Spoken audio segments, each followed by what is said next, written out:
warahmatullahi wabarakatuh. Alhamdulillah, puji syukur kita panjatkan kehadirat Allah Subhanahu wa taala. Kita bisa bertemu lagi untuk pertemuan kita hari ini, pertemuan yang ketiga. Ya, tanpa terasa ya, anak-anak sudah masuk minggu ketiga dan minggu depan adalah minggu keempat untuk melakukan kuis ya, untuk mata kuliah manajemen risiko. Baiklah, Bapak lanjutkan sesuai dengan rencana pembelajaran kita, yaitu kita pertemuan yang hari ketiga adalah membahas masalah aspek organisasi dan fungsi manajemen risiko serta manajer risiko suatu organisasi. Di sini nanti akan kita bahas mengenai tinjauan komite manajemen risiko, satuan kerja manajemen risiko, hubungan antara manajemen risiko operasional, dan kemudian fungsi manajemen risiko. Selanjutnya, setelah kita membahas untuk mengenai aspek organisasi, kita lanjutkan mengenai masalah deregulasi untuk perbankan. Kenapa bank itu harus diregulasi dan sebagainya. Baiklah, sebagaimana kita ketahui bahwa fungsi daripada manajemen risiko, ya, fungsi pokok dari manajemen risiko yaitu menemukan kerugian yang potensial. Jadi dengan adanya pengelolaan manajemen risiko,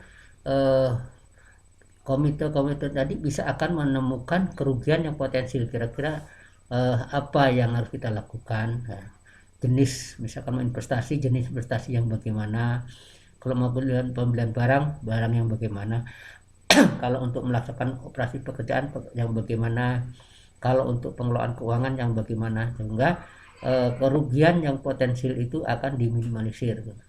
Kemudian kita mengevaluasi dari kerugian. Nah, setelah terjadi kerugian, misal terjadi suatu kerugian, apa sih yang harus dilakukan? Nah, misalkan kalau akan terjadi kerugian kebakaran, ya asuransikan kebakaran. Nah, kemudian teknik, ya, memilih teknik cara yang tepat untuk menentukan, ya, suatu kombinasi dari teknik-teknik yang tepat guna menanggulangi daripada kerugian. Ini fungsi pokok dari manajemen risiko. Nah, di sini kita gambaran bahwa komite manajemen risiko yaitu pertama adalah komisaris, ya, perusahaan. Nah, ketua komisaris, anggota komisaris, dan komisaris independen. Kita ketahui ada anggota komisaris, ada yang komisaris independen, artinya independen ini tidak memihak pada siapapun, ya. Dia bebas. Di sini ya langsung dari komisaris ini akan dia melihat gimana direktur utamanya, ya, bagaimana biasa organisasi ada audit internal, ya. Audit internal ini dia bukan di bawah direktur, tapi dia sebagai penasihat. Dan sini ada direktur lini, nah, ada manajemen risiko, ketua manajemen risiko. Jadi siapa sih yang jadi ketua manajemen risiko? Yaitu anggota-anggota daripada direksi itu sendiri. Nah, ya. Risiko, kemudian sini ada direktur lini, manajemen lini, sub lini, jadi sejajar. Jadi ini jajar bagaimana dalam organisasi. Nah, tanggung jawab dari dewan bertanggung jawab bersama dengan dewan komisaris dan direksi. Komite manajemen risiko dibentuk untuk membantu dewan komisaris, ya. Jadi yang bekerja siapa sih? Ya orang-orang dari komisaris, orang dari direktur. Dia bekerja untuk membantu manajemen risiko, ya. Nah, dalam mengawasi pelaksanaan proses kebijakan manajemen risiko. Nah, tugas dan tanggung jawab, ya. Tanggung jawab dari manajemen risiko, ya, itu satu, melakukan penilaian berkala dan memberikan rekomendasi mengenai jenis dan cakupan asuransi atau ya perseroan, ya. Terus melakukan penilaian berkala mengenai risiko-risiko yang dihadapi oleh perusahaan, ya. merumuskan langkah-langkah kira-kira apa yang akan dilakukan penanganan risiko. Misal untuk menanggulangi risiko kerugian akibat perilaku pegawai, berarti penanggulangannya gimana? Mapping pegawai kan. Melakukan kajian atas usulan direksi mengenai kebijakan sistem manajemen risiko ya. Kemudian melakukan evaluasi rancangan perencanaan keuangan yang disusun oleh direksi. Jadi apa yang dibuat oleh direksi komisi itu dievaluasi oleh risiko ya. Nah, ini program-program yang diusulkan oleh direksi jadi evaluasi tanggung jawab ini. Kemudian yang kelima ya, yaitu bersama-sama komite audit, makanya ada audit,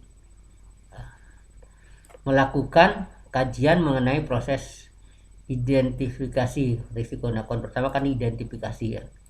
Nah, kemudian yang keenam melakukan pengawasan proses pelaksanaan manajemen risiko dan pengendalian sesuai dengan SOP ya, dengan SOP sistem operasional perusahaan ya, yang ada. Jadi misalkan di SOP-nya ya, untuk melakukan pengadaan barang itu dengan sistem apa kan gitu. Nah, jadi ini ada SOP-nya. Sistem penerimaan pegawai bagaimana kan itu. Jadi sudahkah sesuai dengan SOP yang dibuat. Nah, hubungan daripada satuan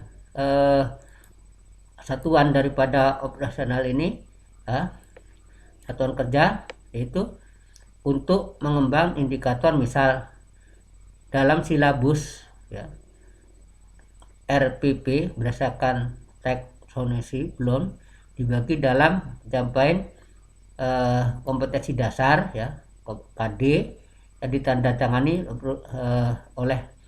yang ditandai dengan perubahan perilaku yang dapat diukur dengan mencakup sikap, pengetahuan, keterampilan ya.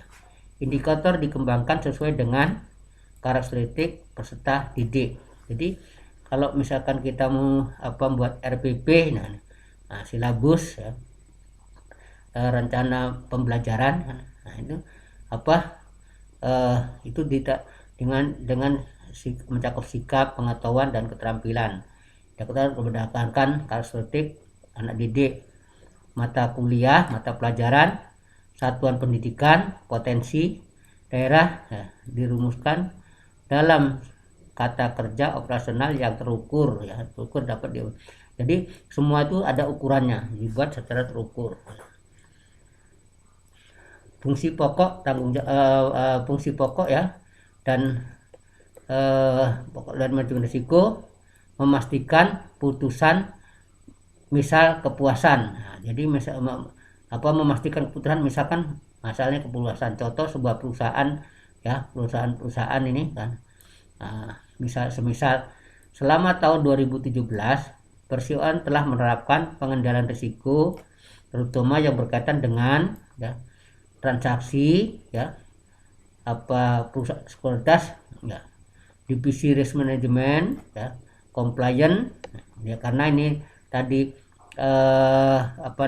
perusahaan yang mengenai pelayanan ya, mengenai kepuasan ya, makanya di sini ada risk management and compliance yang terlibat langsung dalam pengendalian risiko tersebut, berhasil mengidentifikasi sejumlah risiko yang dihadapi perseroan selama melakukan di dalam bertransaksi.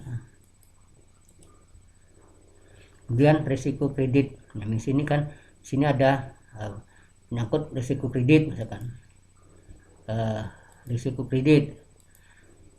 Risiko kredit udah ketahui bahwa risiko gagalnya nasabah untuk membayar kembali ya.